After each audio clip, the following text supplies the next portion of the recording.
So think of it as big T trauma and little t trauma. Big T trauma is stuff like major events, like the stuff I mentioned before, like car accidents or natural disasters. Little T trauma can be smaller scale, and it often occurs for a longer period of time. Hi guys, welcome back to Blooming with BC. I'm BC, I'm a mental health counselor in Florida, and today we are going to be talking about trauma. A lot of times when you hear about trauma, you probably think about big things like a natural disaster, a public shooting, something really major that's very sudden and happens kind of just like that. But that's not always the case for determining whether or not something is traumatic. Trauma is the response to something that is deeply distressing. Now, there's not a concrete definition of what's distressing for one person versus to someone else, which means that trauma can occur in a lot of different situations.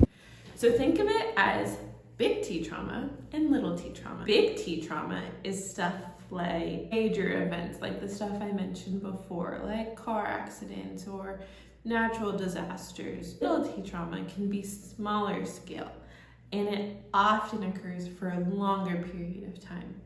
Think of stuff like bullying, chronic abuse, financial hardships, or even a loss of a relationship. Little T trauma often has a more personal connection than big T trauma. It's something that's more relevant to things like your relationships and stuff like that, while big T trauma doesn't always have that personal connection. However, both of the different kinds of trauma, the big T and the little t, can have a major impact on your life and your mental health. Now you may be wondering, who does trauma affect? You know, some people are like, that wasn't traumatic to me, like that's normal, that happens all the time, I'm used to it. It doesn't make it not traumatic. And a big misconception that a lot of people have is that trauma is something that's mainly for veterans, especially when you think of like PTSD, which is post-traumatic stress disorder. But that's not only for veterans. You see, anybody can experience trauma because trauma is something that is distressing. And if distressing events can happen to anyone, that means trauma can happen. And because distressing is such a key aspect of trauma, anyone can experience it, but two people who are in the same situation may be affected by it in two very different ways. And if those two people grew up in the same household, were abused in the same ways, witnessed the same things, the way they are impacted by those situations can be completely different. I think one of the most common examples that you may have heard of is siblings who grow up in an abusive household or an alcoholic household. One grows up to never have any issues with alcohol, or the other one grows up to become an alcoholic. You know, they were both in the same situation, they both witnessed the same things, they were impacted by the same things, but the way it affected them throughout their life ended up differently. Both were in a distressing situation, but the way the trauma developed in their life developed in different ways. Not to say the sibling who didn't become an alcoholic isn't wrestling with their own scars or wounds. And if one sibling seems to not be impacted at all, that doesn't mean they're heartless, and it doesn't mean that the other sibling is overly sensitive.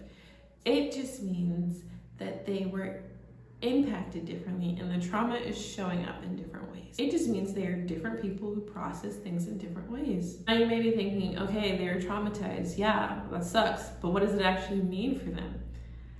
Unfortunately, trauma impacts so many different areas of your life. Mentally, you can become more vulnerable to other mental health problems. You're more likely to experience depression, more likely to have anxiety, or potentially develop PTSD. You might begin to experience flashbacks or find yourself being triggered more easily, or even start to engage in destructive behaviors.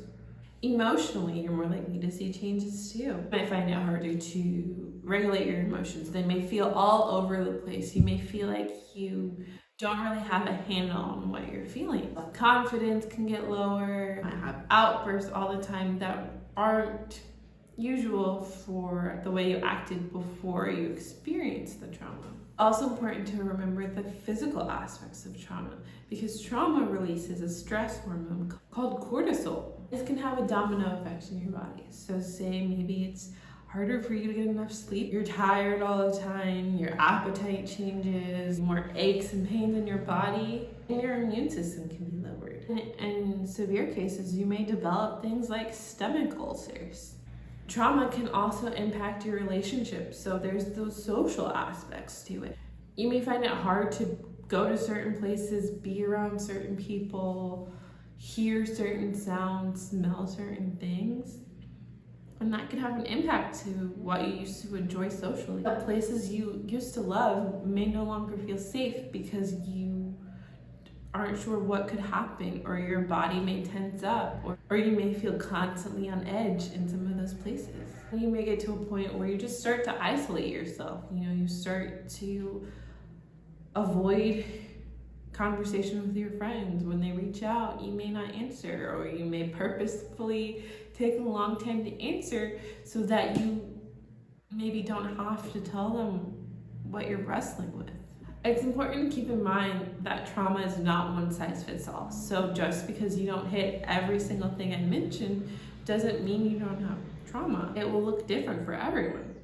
So after I said all of those things, you may be wondering, how long is this trauma thing gonna last? And that's kind of hard to answer. Some people do end up finding relief a few weeks after the trauma started, while others may be impacted for years. And it's important to remember that not all symptoms are going to show up right away. You may be good, you may be pushing it, you may be keeping it moving, and then all of a sudden stuff is starting to kind of fall apart. And you don't understand, you're like, what's going on? And it might be hard for you to tie it back to that trauma you experienced. Some people go years before they even notice, like, hey, like what I was going through was really negatively impacting me, and I need to do something about it. And if you're not able to identify that's related to trauma, sometimes you may be acting in ways that don't make any sense for the situation. And that's often called a trauma response. It's when you're reacting to something in a way that doesn't fit the situation, but it's because it was triggering to something that happened to you in the past, or because you experienced something, your brain's like, okay, this is how I need to react when XYZ happens. Now, you may be thinking to yourself, I don't really get help for that. Like, this is just stuff that happens. This is just life. I can make it on my own. I'm good. Those symptoms I mentioned before aren't just going to go away on their own. And in fact, they can increase in severity the longer you leave it untreated. Those mental health problems, the mood swings, the irritability, the changes in your social relationships or your romantic ones aren't going to get a whole lot better if you're not willing to do the work to address what's going inside yourself. And something we're going to keep talking about in the future is how trauma can be passed down generationally. So you may think you're good in the moment, but you may be passing on things to other people because you weren't willing to take the steps to heal. But how do you even treat trauma, right? If trauma is this distressing thing that may have happened a while ago, you're not really sure when, you're not really sure how much it affected you, how do you even treat that? Talk to your doctor about your experiences. Schedule a consultation with a therapist. Trauma isn't something you're meant to fix on your own. It's meant to be collaboration. Trauma didn't happen alone, and it doesn't need to be healed alone. Where to start? What do you do from here? Through all this information out on you, and you're probably like, well, what the heck am I supposed to do with all this information?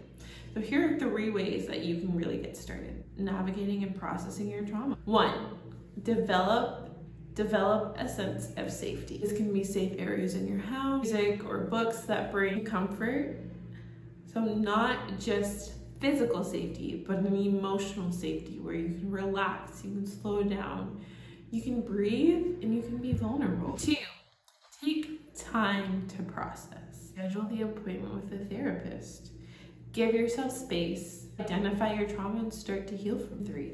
Start to reconnect. Tap into some of the old things you used to enjoy. Reach out to people you may have isolated yourself and rediscover parts of yourself that may not have been able to shine through in a while. Trauma can be very hard to navigate. You're not meant to do it alone. If you'd like to learn more about trauma and mental health, go ahead and subscribe below. I have blogs if you're interested in learning through reading. My Instagram has tips and reminders and encouragement for you to get throughout your social media scrolling. If you're a Florida resident, I am accepting new clients, and you can book a free 15-minute consultation with me. Until then, keep doing the good work. Keep learning, keep talking about it. Let's break the stigma of not talking about mental health, and let's find some healing. I'll see you soon.